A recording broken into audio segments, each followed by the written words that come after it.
Hi mga ka-MB! Just imagine, noong unang panahon dito sa Pilipinas, bago pa man tayo makolonize ng mga Espanyol, wala pang ospital, walang doktor, at wala pang mga simbahan. Pero kapag may sakit, may sakuna o kailangang humingi ng gabay para sa ani o kalikasan, may isang taong nilalapitan ng buong komunidad. Hindi siya hari, hindi rin siya mandirigma o datu. Siya ang babaylan.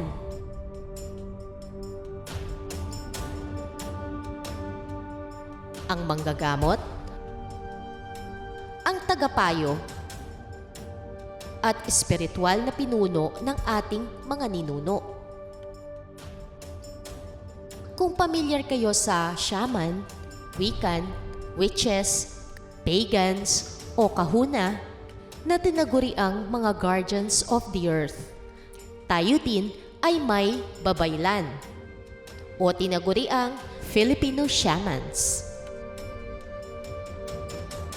Sa episode natin ngayon, aalamin natin kung sino nga ba talaga ang mga babaylan, bakit sila iginalang nung unang panahon, paano sila naapektuhan ng kolonisasyon, at bakit hanggang ngayon ay buhay pa rin ang kanilang diwa sa ating kultura at kamalayan.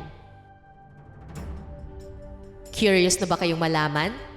Tara, samahan niyo ako sa paglalakbay na ito.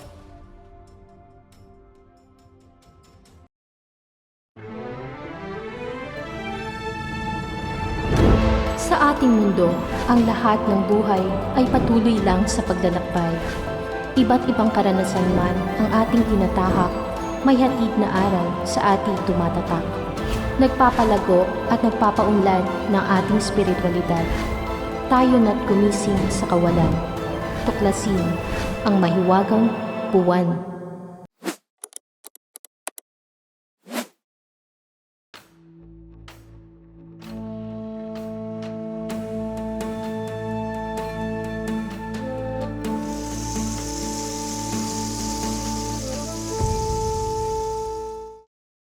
Ang babaylan.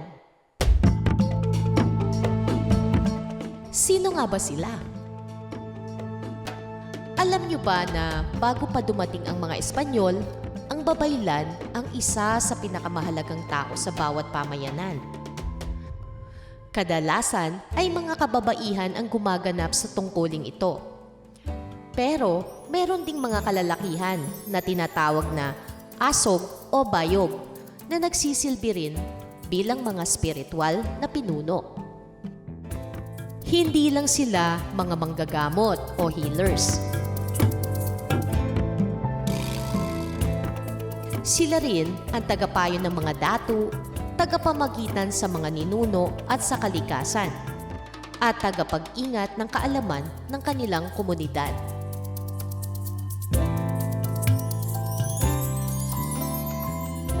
Kapag may sakit, manganganak, sila yung nilalapitan.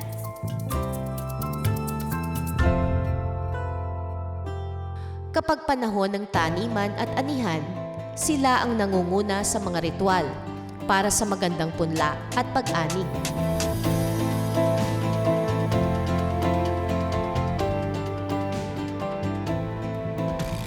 Kapag may kalamidad o kaguluhan, sila rin ang hinihinga ng gabay.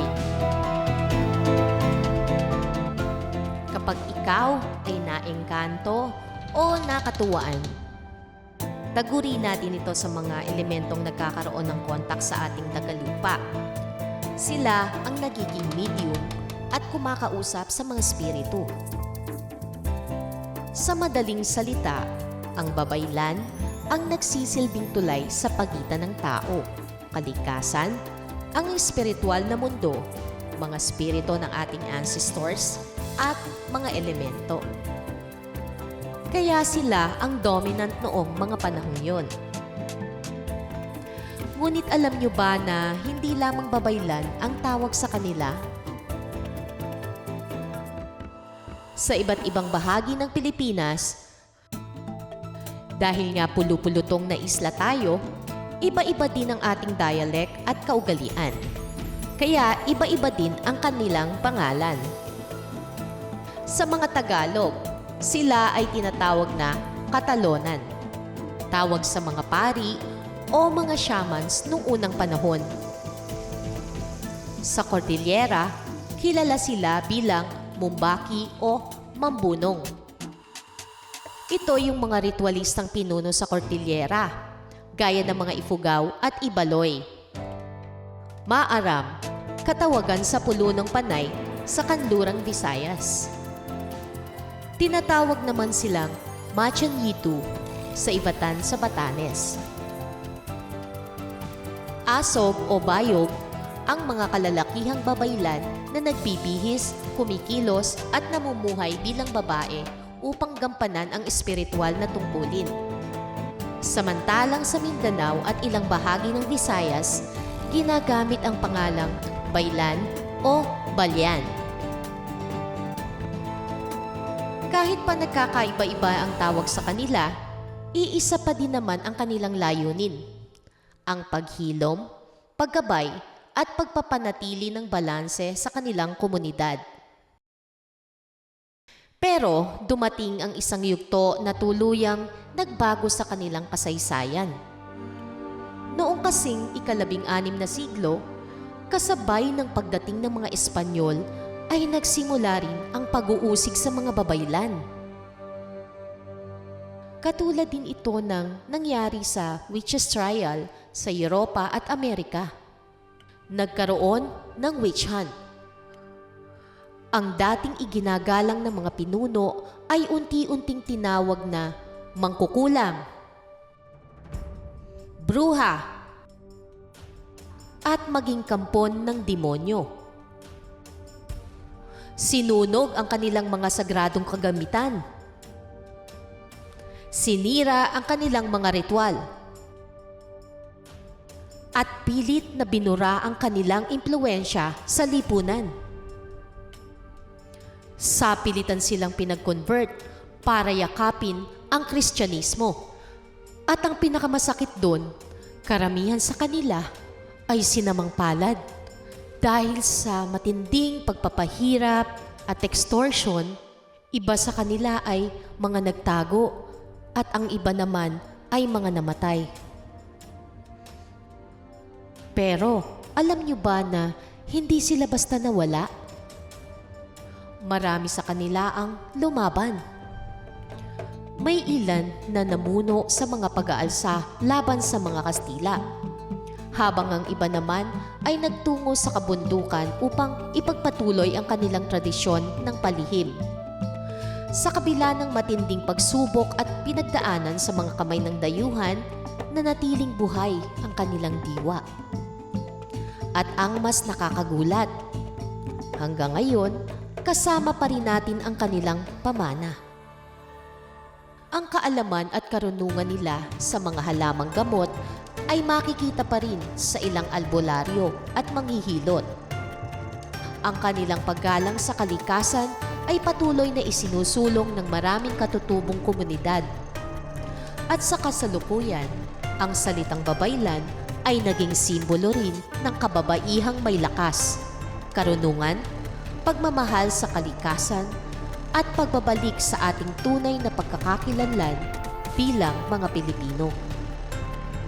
Kaya kung mapapansin nyo sa madami ko ng video, malaki ang pagpapahalaga ko sa ating kalikasan, sa ating kultura at kababaihan. Siguro nabubuhay pa din sa akin ang dugong babaylan dahil tayong lahat na mga Pilipino ay may dugo mula sa ating mga ninuno. At isa na dito ang babaylan.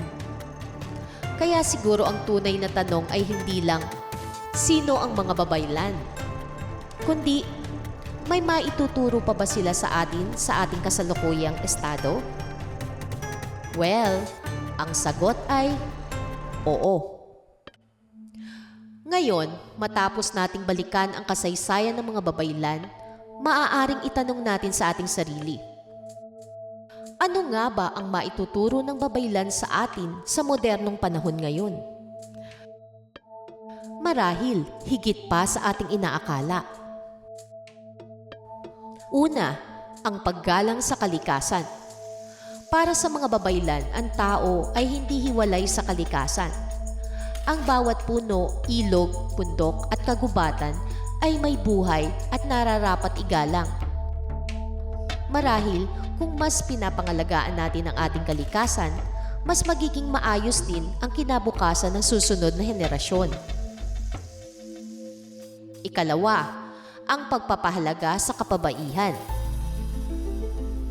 Bago pa man dumating ang mga dayuhan, mataas na ang pagtingin ng ating mga ninuno sa kababaihan bilang mga leader, manggagamot, at tagapag-ingat ng karunungan. Ipinapaalala nito na ang tunay na pamumuno ay hindi nasusukat sa kasarian, kundi sa malasakit, karunungan at paglilingkod. Ikatlo, ang tunay na kahulugan ng paghilom. Hindi lamang katawan ang kailangang alagaan. Mahalaga rin ang ating isip, damdamin at spirito. Sa mabilis na takbo ng buhay natin ngayon, napakahalaga ng pagbibigay ng panahon sa ating sariling kapayapaan at balanse. Ikaapat, ang pagmamalaki sa ating sariling kultura. Sa kabila ng mga taong sinubukang burahin ang ating tradisyon, nananatiling buhay ang diwa ng mga babaylan. Isa itong paalala na hindi natin kailangang kalimutan ang ating pinagmulan para makasabay sa makabagong panahon. Instead, maaari natin itong maging sandigan upang higit nating makilala ang ating sarili. At panghuli, ang paglilingkod sa komunidad. Ginagamit ng babaylan ang kanilang kaalaman hindi para sa pansariling kapakinabangan, kundi para magpagaling, gumabay at magsilbi sa kanilang pamayanan. Isang paalala lang po, lalo na sa mga leader natin ngayon, na ang tunay na karunungan ay may kasamang pananagutan at pagmamalasakit sa kapwa.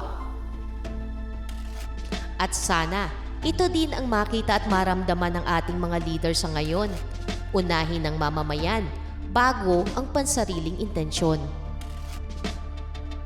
Sa huli, maaaring nagbago ang panahon, nagbago ang ating pamumuhay, at nagbago ang ating paniniwala. Pero, ang mga pagpapahalagang iniwan ng ating mga ninuno ay nananatiling mahalaga hanggang sa kasalukuyan. Marahil din, ang tunay na pamana ng mga babaylan ay hindi lamang ang kanilang mga ritual o kaalaman sa panggagamot, kundi ang kanilang malalim na pag-unawa na ang tao, kalikasan at spirito ay magkakaugnay. At kapag natutunan nating igalang ang tatlong ito, mas magiging payapa, hindi lamang ang ating buhay, kundi maging ang ating bayan.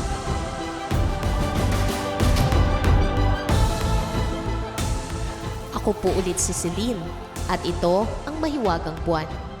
Kung may natutunan kayo sa ating episode ngayon, huwag kalimutang i-like, i-share at i-subscribe ang ating channel.